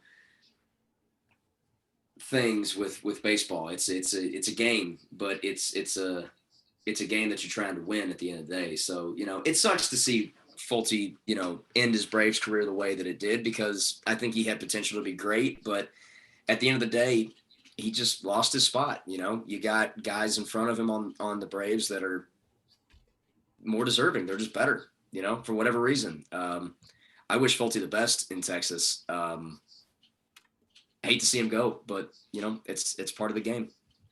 I don't know if you saw my post about him going to Texas, but he actually responded to countless comments in my comment section, and like he was like really, really thanking like all these Braves fans. And I've heard like his wife has like bashed Atlanta for years. I don't know the story behind that, but I'm kind of like I'm kind of in the middle of a lot of stuff, because I know like I personally was a big Fulte supporter, but at the end of the day, I didn't really know how he felt about Atlanta. I don't know if he after obviously the 10-run first inning, I don't know if he really all the backlash he got from that. I don't know if he was ever the same from that. I don't know if that caused the downfall or what it was. That could be what caused the yips, if that's what is going on with them. Also, somebody that didn't pay attention to baseball as much as I do probably wouldn't know this, but the Braves and Mike Foltynewicz went to arbitration like a lot. They disagreed on money a lot. So I wonder if it just came down to they just didn't see eye to eye on a lot of front office things, not trying to, start rumors or anything, but, it's just my perception is it seems like Folty and the Braves, for whatever reason, were never really on the same page. And that's probably why they split. Who knows? I mean, we may never know, but I do hope he's, he does have success in Texas. I feel like it was a love-hate relationship for both sides. It definitely, he had his ups, he had his downs. It was, it was a roller coaster for sure. I mean, it was nice seeing, Folty thanking everybody in the comments. I mean, it was refreshing to see because, you never really want to leave on bad terms. It was good to see, him showing support. Even that he just signed in Texas, showing support for, just Atlanta in general and the fans. So. Absolutely. Yeah. You hope, regardless of how you feel about Folty or how Folty feels about the Braves or how the Braves feel about Folty, the guy helped us get to where we are right now. He was, if I'm not mistaken, I think he was a part of the Evan Gattis trade. I think that's what brought him to Atlanta. Ever since then, I think since like 2015 or 2016, whatever his debut was, he's been a staple in the rotation. Lost his spot the last couple of years, but I will remember him fondly, and I hope Braves fans do too. And it was good to see that he's thanking people for being in Atlanta because we're definitely appreciative of his contributions to the team. Same thing with any of the guys that have moved on somewhere else. Like we only had Josh Donaldson for 1 year, but man, thanks for the memories, Josh. Like we had a great time with you. And that's I hope baseball fans. That's one thing I love about the Braves fan base too, is like they seem to be really, really supportive, like genuinely supportive of the players and the people that are on the team, not just,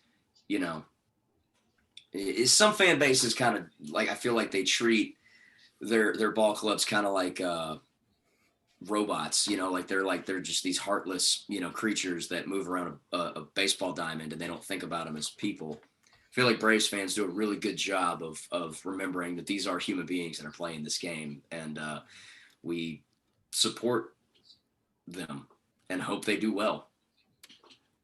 Yeah, I saw something on Twitter the other day, and like it kind of like hit me because I've been kind of guilty of this, but I think it was some former major league player or whatever, and it was some former player calling out fans for, stop celebrating when a team DFAs a player because that's a life-changing thing for players. It could potentially end their career. And I've never really thought about it that way.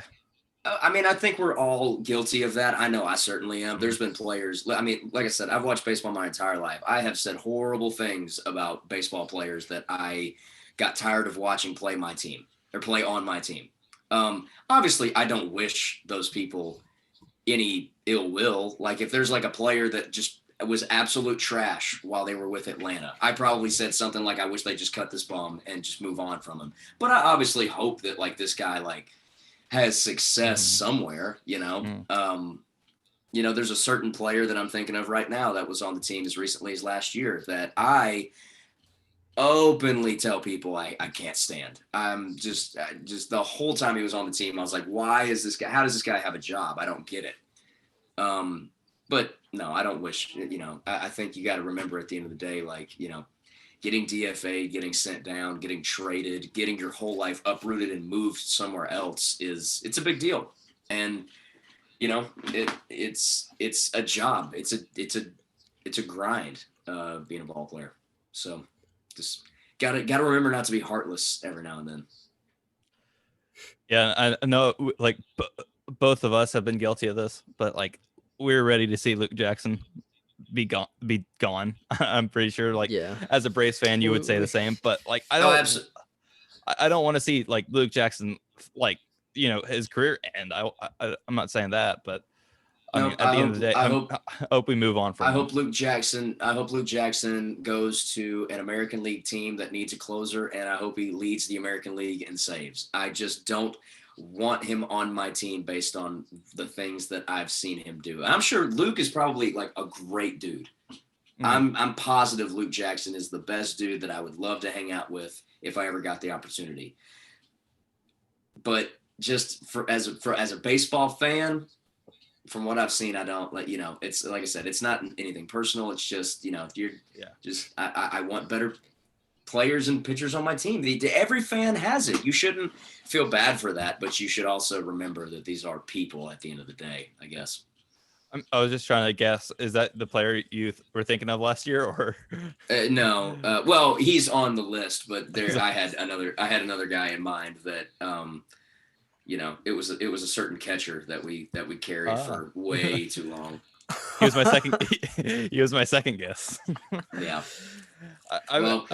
We haven't signed him yet. Fingers crossed. The spring training hadn't just started yet, so we'll see. But I think right now it looks like Contreras is our backup catcher for the time being.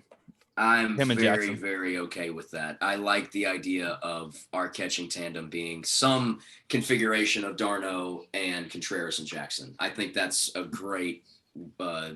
That's an improvement from last year, I would argue. I agree.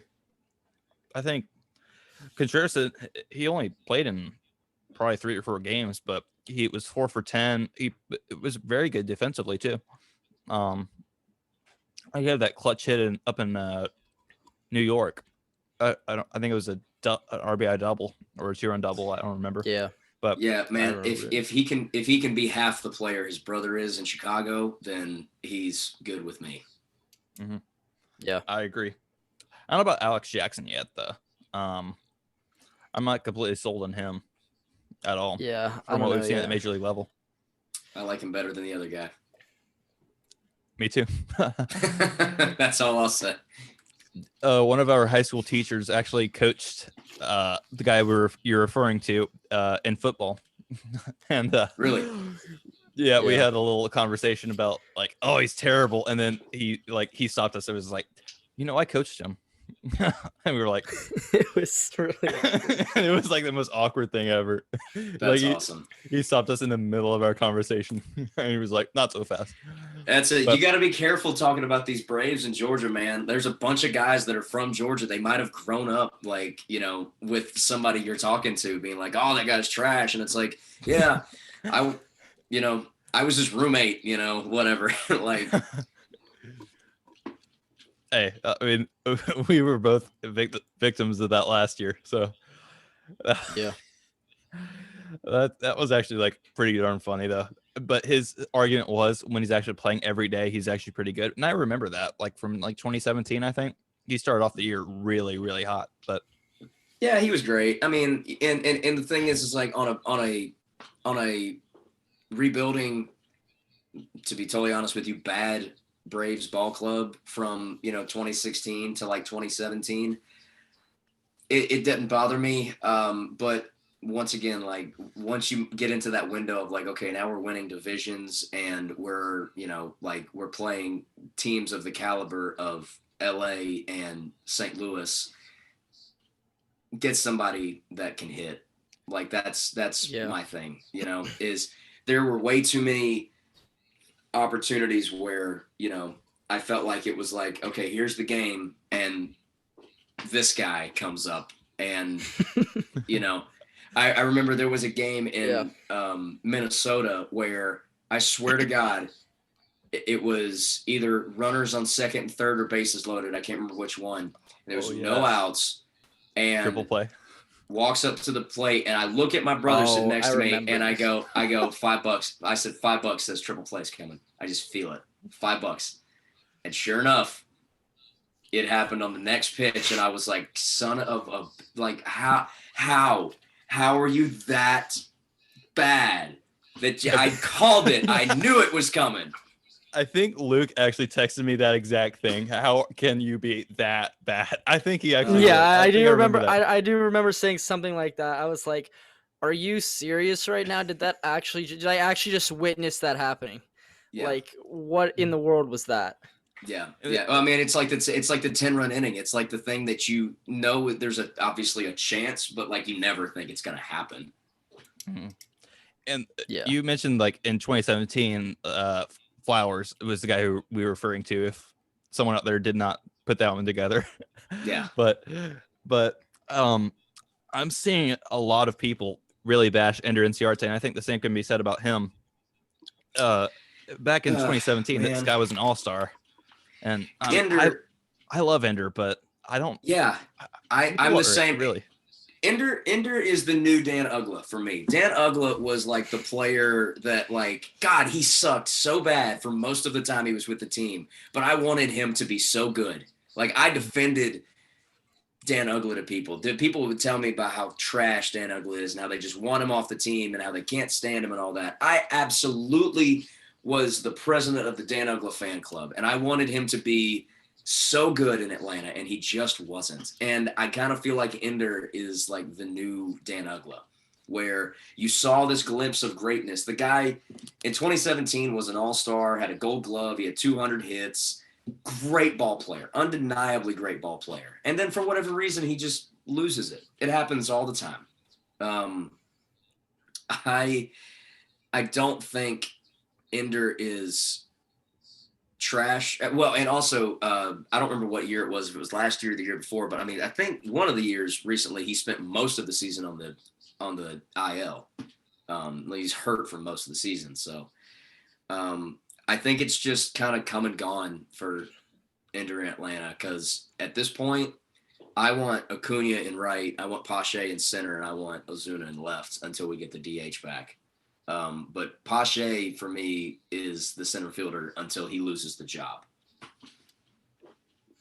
Yeah, I was part of the Ender Inciarte fan club after 2017. I bought his jersey. I was like, wow, this guy's going to be the next great center fielder for the Braves. And then 2018 rolled around, and it was like, what in the world happened? And then it was like, he hasn't been consistent. And, I mean, offensively at least. Defensively, nothing's changed. He's still one of the best defensive center fielders in the league, but offensively just can't get it going. And I mean, It's disappointing to see. I wish it could have been happened another way. But that's it. It is what it is. So. And you mentioned that you were part of the Dan Uggla fan club. I was one of those guys back in the day. I was a young kid, and I was kind of looking at it from a pessimist standpoint. I started bashing on him a ton as well, and my older brother, he's just like, well, you can hate him all you want, but you can still tell he's giving 110%. Like, he always gave 100% effort. BJ Uggla just fit this team so well. Like, when he was here, like, he was that down home dude that had a big ass chaw in his mouth the entire time he was playing. He's got he had the 33 game hit streak. He was a part of a really good Atlanta ball club. When he did hit the ball, he hit it for miles. Like, there's Dan Uggla home runs that I'm pretty sure still haven't landed. It's like, the guy was so much fun to watch. I really wish he would have been better for longer. Because there was never more fun than watching Dan Uggla just mash baseballs out of Turner Field. Mm-hmm.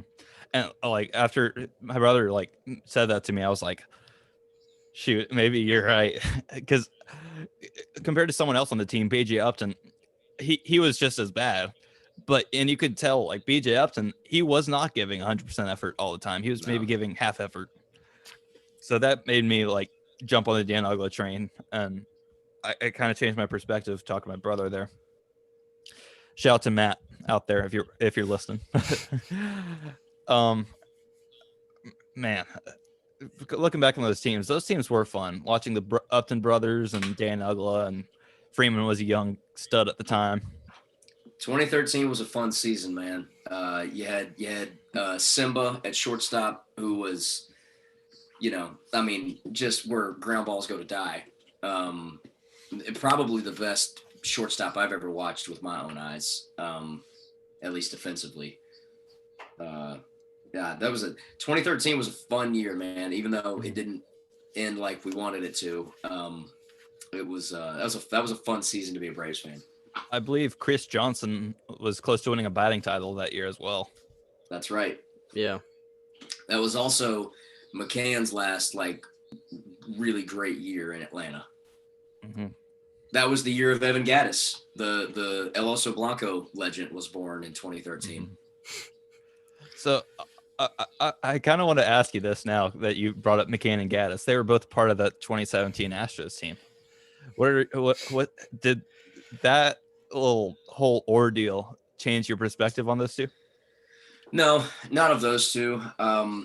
Because at the end of the day, you got to play the games. You got to swing the bat. You got to catch the ball. I think what the Astros did is wrong. I think they got let off the hook really easily.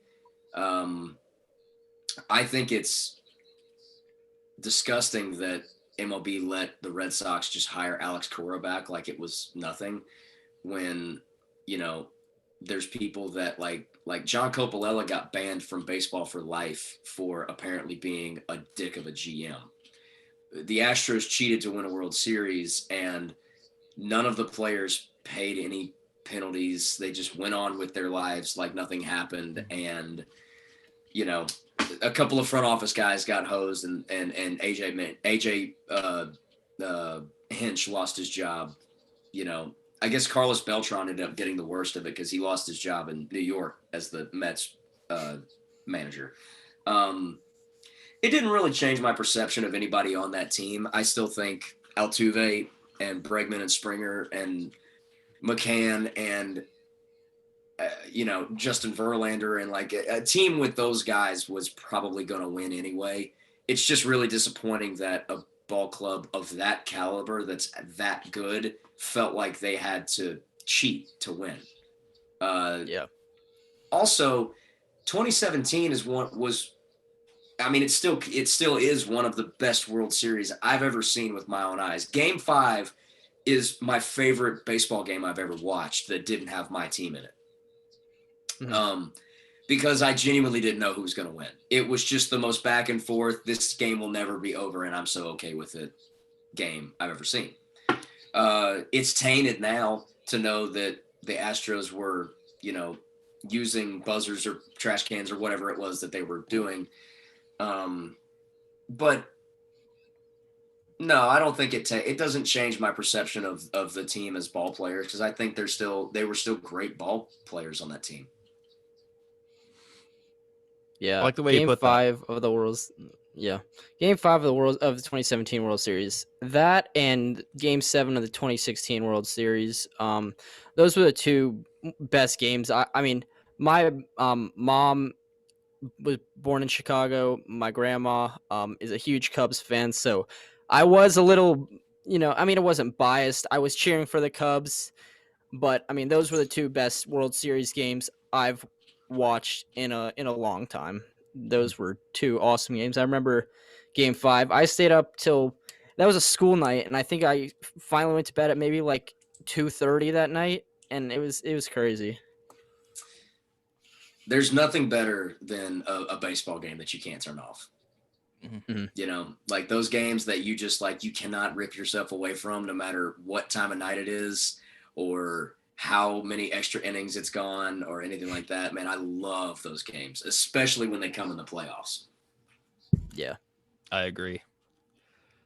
Man, I hope the Braves get that opportunity sometime in the near future. I was going to say, except for when it's my team. When it's my team, I hope they win 100-0 every single time. Just make my life as least stressful as possible. I've been through enough as a Georgia sports fan. Make these wins just make them one-sided games like that. 100-0 might not even be enough.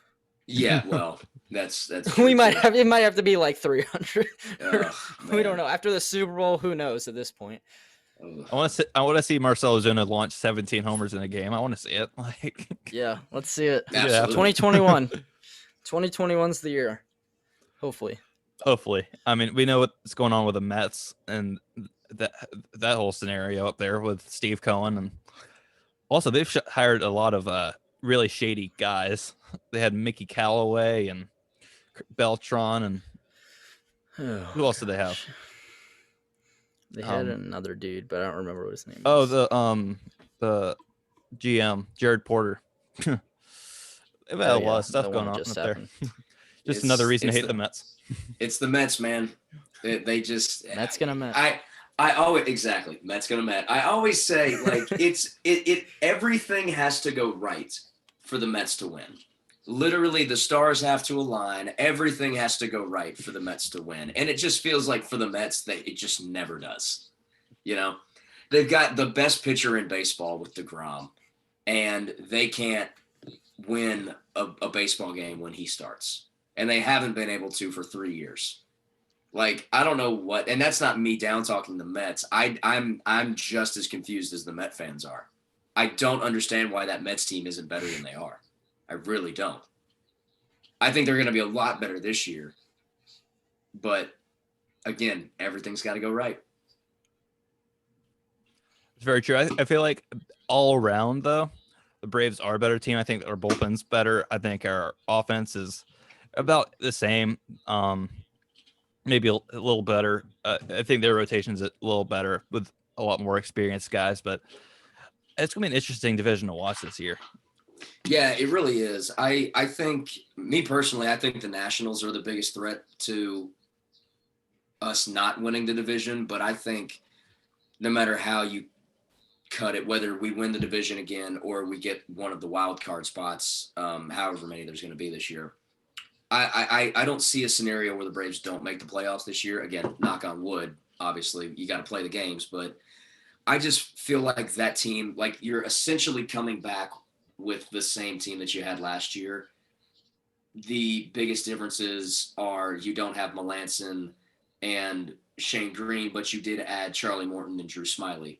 So it for the most part, it's the same team, except the biggest problem being the starting pitching got solved. So we'll see, man. I think it's going to be a really, really good season. I think the NL East is going to be one of the more competitive divisions in baseball because you've got potentially – I mean, like I said, I don't buy the Marlins, and that's just me personally. I don't think they're a playoff team. But the other 4 teams in the division, I could totally see them winning the division spot or at just getting a playoff spot in general. Yeah, we saw with the 2019 Nationals. You don't have to win the division, and you just have to get in the playoffs to have a chance. So, and I mean, I would argue that I think this Nationals team is actually on paper better than the team that won the World Series that year. Yeah, offensively for sure. Mm-hmm. Mm-hmm.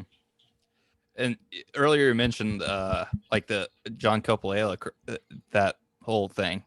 I think it's still just ridiculous that MLB just bans these people for life. I don't think Pete Rose should be banned. I don't think Joe Jackson should be banned. Copolela, I mean, compared to what some other people do, I just don't see why other people don't get harsher punishment when some guys who didn't do as much get banned for life. I guess for me, it just comes down to like just call it the same way for everybody. It's like if you're gonna have guys like Bonds and Clemens and Sosa in the Hall of Fame, which I'm of the opinion that they should be. Personally, I know there's a big thing with the steroids and all that. Honestly, I just don't care. No matter how no matter which way you cut it up and no matter which way you look at it, baseball was saved by the steroid era. So we shouldn't act like it never happened. But if you're going to let those guys in, and if you're not going to punish the Astros for doing something like cheating to literally win the World Series, then there's no reason for guys like Pete Rose and Shoeless Joe and John Copolela to be banned forever. it's going to be I really hope this doesn't happen. Somebody said to me, like, you know, we were having a conversation and they said, like, when do you think Pete Rose does get unbanned? And somebody said, I think it happens after he dies. And I really hope that doesn't happen, because that would really be like a very lame way to put him in. Like, Pete Rose deserves the Hall of Fame speech and the whole thing. So, yeah, it's the Baseball Hall of Fame is the weirdest Hall of Fame in all of sports. It's like this bunch of gatekeepers that are trying to decide who's great forever, when they really don't have any idea what makes a great baseball player. Like, a couple of years ago, all due respect to the guy that I'm going to say, he would play circles around me, but like, Harold Baines is not a Hall of Fame baseball player to me. Pete Rose is a Hall of Fame baseball player to me. Barry Bonds is a Hall of Fame baseball player to me. That's just how I feel. You think Alex Rodriguez should be a Hall of Famer? I don't think A-Rod belongs in the Hall of Fame, and I'll tell you why. Because even though I just said I don't care about steroids, I care about steroids in the A-Rod situation, because he got busted after it was against the rules, and he flat out lied about it multiple times. I also just don't personally like Alex Rodriguez. Like, I never have. So there's a little bit of a just personal bias for me there. But no, I don't think A-Rod belongs to the Hall of Fame. If nothing else, just because he actually broke the rules. That's the other thing people kind of forget about, is like Bonds and Clemens and Sosa weren't breaking any rules. There were no rules against PEDs back in that day. You could put anything in your body. You could be on it. There's the story of the pitcher that was on LSD and pitched a no-hitter and doesn't even remember doing it. You know, baseball was the Wild West back then. You could just do whatever you wanted to. There was no rules, so there's nothing for anybody to point to. It's like, is there a moral question? Absolutely. Should Barry Bonds have taken steroids, or even did Barry Bonds need to take steroids to be a Hall of Famer? Probably not, but he did. And so there's no reason to have that argument other than, is he a Hall of Famer? Is he not a Hall of Famer? I think he is. So I know this has been almost like 2 hours, so we're going to try to wrap it up here. But and so you can FaceTime your mom and everything. Yeah. No, I forgot that happened. Yeah. Yeah. So one last thing. You mentioned that Pete Rose should be able to like live to see the day where he gets in the Hall of Fame. Obviously, I definitely think I know the answer to this question, but how would you feel about Hank Aaron's wife being there for the ceremony when the field gets named after Hank Aaron, like Hank Aaron Field at Truist Park? Do you think we should do that? Oh, absolutely. I actually said that they should name the whole ballpark, or the whole like battery complex, after Hank Aaron before Hank passed. I like I said, we all had talked about it during this podcast. Is like, we all grew up going to Turner Field. The first thing you saw when you walked in was that big 715 that was on the back of the TV screen. Hank Aaron is Atlanta Braves baseball, so why not? Like, that would be such an easy and such a cool way to honor Hank Aaron. Especially, like, I understand, like, you know, like there's the corporation of Truist bought the naming rights to the ballpark, but man, I miss when baseball teams had cool names for their stadiums. You know, like when it wasn't just like a corporate name. It was like Turner Field was named after Ted Turner, or Wrigley Field, or you know, whatever ballpark it might be. I think they, in my opinion, if I had my say so, I would 100%, we would be playing in Hank Aaron Park or Hank Aaron Field at Truist Park. I think that would be a great thing for the Braves to do. And I really hope that baseball doesn't turn into like that like greedy sport, because I know Manfred wants to expand playoffs and obviously get more income for baseball. I hate that. I'm not a fan of the rule changes. I don't like the 7-inning doubleheaders. I don't like the runner on second rule. I do like the DH. That's the one thing I do support. But I hope that baseball doesn't start to get all greedy and have all these corporations own teams, it's just bad for the game. Liberty Media is bad for the Braves and bad for the city of Atlanta and bad for the Braves fans. So, well, what's bad for baseball at the end of the day is forgetting the baseball. It's like there's a reason that we're all here, and it has nothing to do with money. We sit in the stands to watch a team that we care about, and those guys on that field care about the team that they play for, the name on the chest of whatever team they play for. It matters to them, like those ball players will tell you they care about winning. It's not just about money. So, and I don't think there's anything wrong with, the big contracts and the money and everything like that. Like I understand that baseball is a business that has to have those corporations and have those corporate names tied to them and everything. I just really hope that doesn't ever become like the main reason that we all show up to the ballpark. At the end of the day, we all love this game and we love to watch this game get played. When the financials start to get in the way of the game being played at the highest level, or that it becomes more about the name on the park or the name on the jersey or whatever, then that's when I start to get a little, weird about it. I kind of like the rule changes from the standpoint of, I've been saying we need the DH for years. I am so tired of watching pitchers hit. It's just the most boring thing that we can put on my television. I don't care about it. I don't want to hear about how, guys like Bumgarner and DeGrom and all those guys can actually hit. Let's just do the DH thing. I actually liked the 7-inning doubleheaders, just if nothing else, just because it's you can get more games in if you need to. It doesn't feel like such a big deal if you have a rain out. And doubleheaders are hard. 2 9-inning games in 24 hours is a lot. I don't like the extended playoffs. I absolutely hate the runner on second rule. I think that's the dumbest thing that they came up with, especially for the reasoning that they came up with it. The whole pace of play thing is garbage. I've always hated that.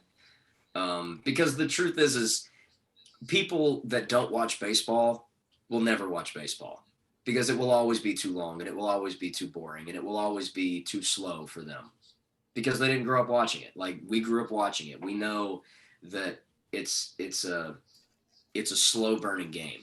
It's the most exciting slow burning game, but it is a slow burning game sometimes. So, the focus should be making baseball as good as it possibly can be. I wish MLB kind of did a better job of marketing their players directly, kind of like the NBA does and like the NFL does. Make Mike Trout the same level star that LeBron James and Patrick Mahomes are. He deserves to be. He's one of the best athletes on the planet. He is the best baseball player on the planet right now. He deserves to be everywhere. He deserves to be a household name. The same thing with Tatis and Acuna and Bellinger and Baez and all these guys. Like, I would love to see them start to market those players a little bit more than they have been. Yeah, I agree. I hate that ESPN is like they care more about LeBron's tweets than the MLB playoffs, and it's just it's bad luck for baseball. It's bad luck for Major League Baseball, and Major League Baseball did nothing wrong, nothing to deserve that, but it's just the way the media is nowadays, and it's just the way it is. So, anyways, we always finish the episode. Oh yeah, that MLB Network is always great. That's our trusted old friend. So we always end the episode on a little wallop segment, but due to time constraints, we're going to try to speed it up a little bit. We're just going to skip ahead to the final thing that we do, and that is we play one of our favorite Chip Carey calls. We count down our top 20 moments, but since Jordan is here with us, is there any special call that you would want to have, like from Chip Carey or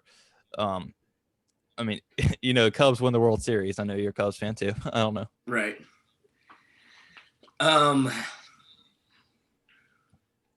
I mean, you're asking what's my favorite. Are you looking for a Chip Carey call? You can do Chip Carey. You could really do any announcer. You could do Pete Van Wieren, or I don't know, something I could find. The first one that came to mind was Chipper's last home run. I think it was against the Phillies. I think it was Papelbon pitching. September 2nd, 2012. That's the one. Yeah. Great call by Chip Carey. That's gonna be my number one on the countdown. So this might be this is the first of 2 times I'll be playing that on this podcast. So anyways, Jordan, thank you so much for joining us for episode 10. That's pretty fitting that we end on a Chipper Jones moment for our 10th episode. True. So wouldn't have actually thought about that, but once again, we appreciate you coming on, and who knows, if you ever want to come back, we're not going to bug you. We're not going to try to get you again, but if you would like to, or reach out to us, we're always open. You know where to find me. Absolutely, guys. Yeah. It was a lot of fun. Thanks for having me on, guys. And anytime. I'm always down to talk ball. And if you perform at, somewhere around Atlanta, we'll try to come to a show, maybe at the Roxy or for sure, or something. Man. We're going to try our best to get out there and support you. So I appreciate it, man. And Lord willing, we get to do that very soon. I miss being on stage. I miss playing shows. Hopefully we get back to that real soon, and we can all get together for a ball game at Truist, and maybe a show at the Roxy very, very soon. Yeah. So one of my favorite lines of any of your songs, like a Chipper Jones home run, long gone out of the park. We're going to send everyone off on this one. So until next time, my name is David Waters. And I'm Luke Hardin. You can go, Jordan Rager. Sorry, and I'm Jordan Rager. Thank you all for listening, and we will catch you all in episode 11. Until next time, we'll see y'all. Swing, high fly ball, belted right center, and